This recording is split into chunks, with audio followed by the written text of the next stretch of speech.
Hey guys, what's up? So welcome back to our YouTube channel DKG Dexter Jones. So today we are gonna discuss what to do in the last days of our exams. That is really going to help you, right? सो यहाँ पर हम बात करते हैं कि last moment में कैसे हम एग्ज़ाम की तैयारी करें। तो मैं आपको बता दूं कि लास्ट मोमेंट जो होते हैं एग्ज़ाम के, लाइक 10 दिन, 20 दिन, 30 दिन, इवन जो डेज भी होते हैं, लाइक 2 दिन, 4 दिन, लास्ट का डे भी बहुत इंपॉर्टेंट है।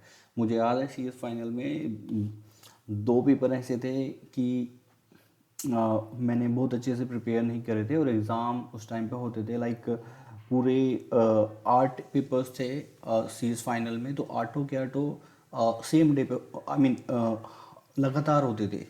तो अभी समझ सकते हो कि लास्ट के 7 और 8 पेपर में क्या हाल होगा। तो मैंने क्या किया, उसको बिल्कुल छोड़ दिया।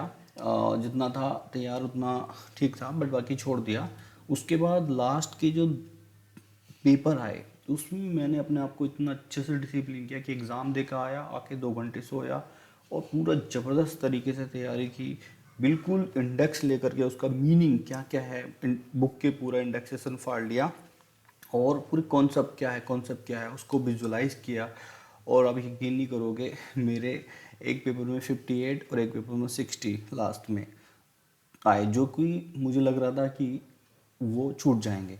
तो उसी चीज़ को दिमाग में रखते हुए मैं आपको कुछ टिप्स बताने चाह रहा हूँ, जो आप अगर फॉलो करो तो you can also take the advantage of it. So just have a look on this list. So the first point that I want to tell is, don't take it stress at all. अगर आप stress लेते हो तो कोई फ़ायदा नहीं है उससे स्ट्रेस लेने का, कि आपने स्टडी नहीं की है। ठीक है, अभी जो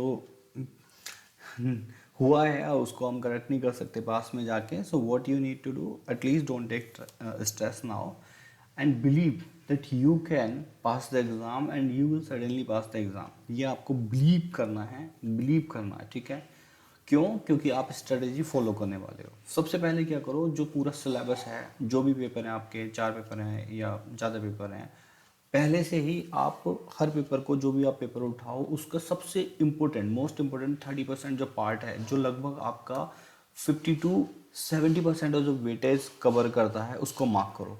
आप इसको स्कैनर से ले सकते हो। स्कैनर में पूरा ग्राफ दिया होता है, ग्राफ के बेसिस पे जो सबसे हाईएस्ट ग्राफ है, ऊंचा ग्राफ है, उसको 1 मार्क दे दो, जो उससे लोवेस्ट है 2 दे दो। ऐसे आपको आइडेंटिफाई करने में 4-5 चैप्टर जो बहुत ही वेटेज वाले हैं उनको सेलेक्ट कर लो आप। ठीक है, उसके बाद स्कैनर से ही आप क्या करो, पूरा प्रिपरेशन करो, क्योंकि उसमें रिपीटेड क्वेश्चंस, कौन से क्वेश्चंस बहुत बार थ्योरी के छोटे या फिर प्रैक्टिकल भी बिल्कुल डिट्टो आ जाते हैं, सेम टू सेम आ जाते हैं, या कई बार रिपीटेड होते हैं। तो उनको आप एकदम क्विकली गो थ्रू करो। और अगर आपको चैप्टर लाइक कवर अप करना है पूरा ही, तो आप क्या कर सकते हैं, इंडेक्स जो है फोटो कॉपी करा लो, अपनी बुक की इंडेक्स की कॉपी करा लो। जो इंडेक्स होता है ना, चैप्टर्स वाइज दिए होते हैं फिर डिटेल उसको, और वहाँ पे देखो कि जो जो पॉइंट लिखे हुए हैं वहाँ पे, तो वो आपको समझ आता है कि नहीं। इंडेक्स से आप पढ़ाई करो तो आपके पास एक तरीके का छोटा नोट्स हो जाएगा और आपके क्वेश्चंस भी ऑलमोस्ट कवर हो जाएंगे, और उन्हीं के पे बेस्ड पास्ट ईयर के क्वेश्चन सॉल्व करो। और यहाँ पर ध्यान रखने वाली बात यह है कि यहाँ पे आपको क्रैम नहीं करना, कुछ भी रटना नहीं है। बस अंडरस्टैंड करो कॉन्सेप्ट क्या कह रहा है, फिर उसको समराइज करने के लिए विजुलाइज करो कि हाँ यहाँ पे ये हुआ, आग बंद करके यहाँ पे ये हुआ, यहाँ पे ये हुआ, यहाँ पे ये हुआ, ओके डन, ऐसे करके। सो इस तरीके से आप उसको कंप्लीट कर लोगे। और लास्ट में जो भी आपका समय बचा हुआ है, एक एक मिनट भारी है। अभी आप समझ लो कि पूरे साल की प्रिपरेशन है, पूरे साल की प्रिपरेशन है, जो आपको जितना भी टाइम आपके पास है उतने दिन में करनी है।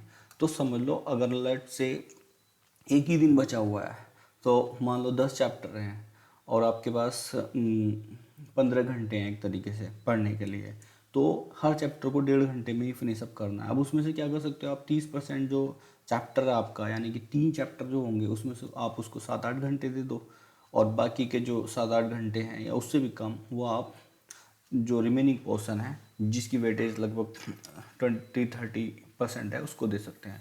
ट्रस्ट में अगर आप ये फॉलो करते हो, you will suddenly qualify the exam and you will get the confidence as well before the exam. So thank you so much guys, have a nice day.